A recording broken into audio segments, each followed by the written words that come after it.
Hey, my name is James, the non-professional, here with another episode of Draw, Draw, Draw. And today we're going to do a Star Wars poster sort of pin-up thing, I guess. And it's a two-part series because it's a bunch of figures and it's just a very elaborate sort of project. And I didn't want to bore you with just sort of 20 minutes of video. So I put them, cut it down into two 5-minute bites. And the first one we'll do line or roughs and pencils, and the second one we'll do inks. And the thing that I wanted to focus on particularly in this episode is dynamic poses.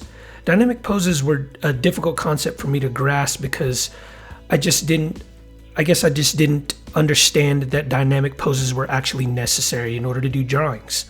Even though I've read comic books all my life and I've seen, anime movies, and they always have these sort of action dynamic poses.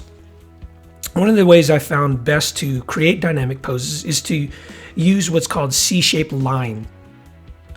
Now every figure, every human has a center line to them. It starts at the base of their skull and just goes sort of down the back of their neck and down their spine, and then the extremities sort of flow out from that line, the arms and the legs. And it's this center line that you're going to want to use to initiate a dynamic pose. And when you're drawing this center line of your figure in the rough stage, which by the way, we're in the rough stage. So as I said before, keep it loose, keep it light, have some fun, throw some lines on the page. But what you want to do is you want to take this center line of a human, this center line of a figure, and just sort of make these C-shaped curves and flows. And that's how essentially you draw dynamic figures, or it's how you initiate a dynamic pose. I always imagine every time I try to draw a dynamic pose, I imagine a character just sort of being forced or thrust into a certain position, and suddenly, boom, they're in this position. Because the reason why dynamic poses are so important is because you're drawing a still picture and you're trying to emphasize motion.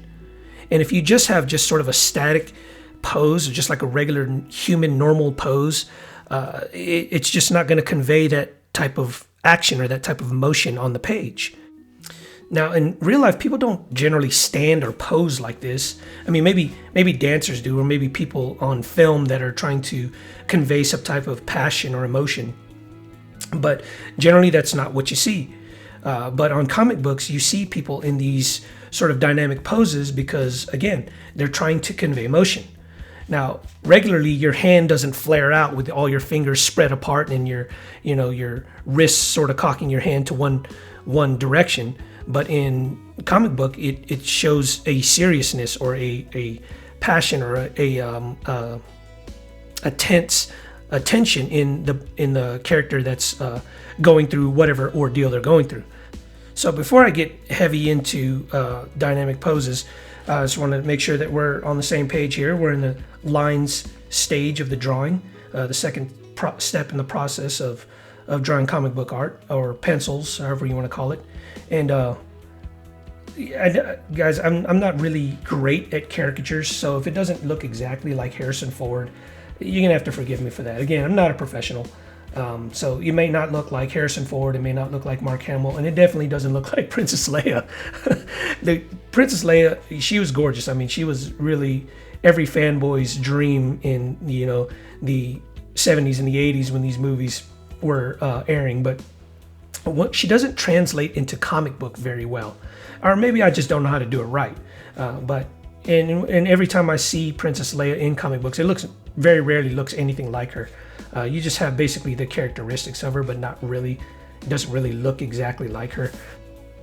But J. Scott Campbell actually does a very, very competent Harrison Ford when he does these pinups of Star Wars and stuff like that. So, anyways, we're in lines. Like I said, keep your lines tight and be more definitive about what you're gonna put down, because we need, when somebody does the inks after you, they need to know exactly, or if you do the inks, you need to exactly know where the heavy lines are going to be drawn. So anyways, a little bit more about dynamic poses is that if you ever see a comic book that doesn't portray dynamic poses, it doesn't portray a sense of action and immediacy or motion, it's a very bland comic book. It really is. That's why, dynamic poses are so important. And you'll get that a lot in anime. Although anime at times they go overboard with dynamic poses.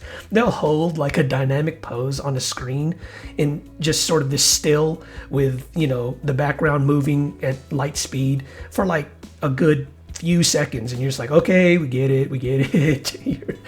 You're moving, and it's funny because anime is actually moving, but yet they still, decide to do this.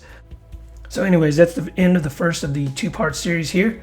Just remember your P's: patience, persistence, perseverance. That's how you mature in any endeavor.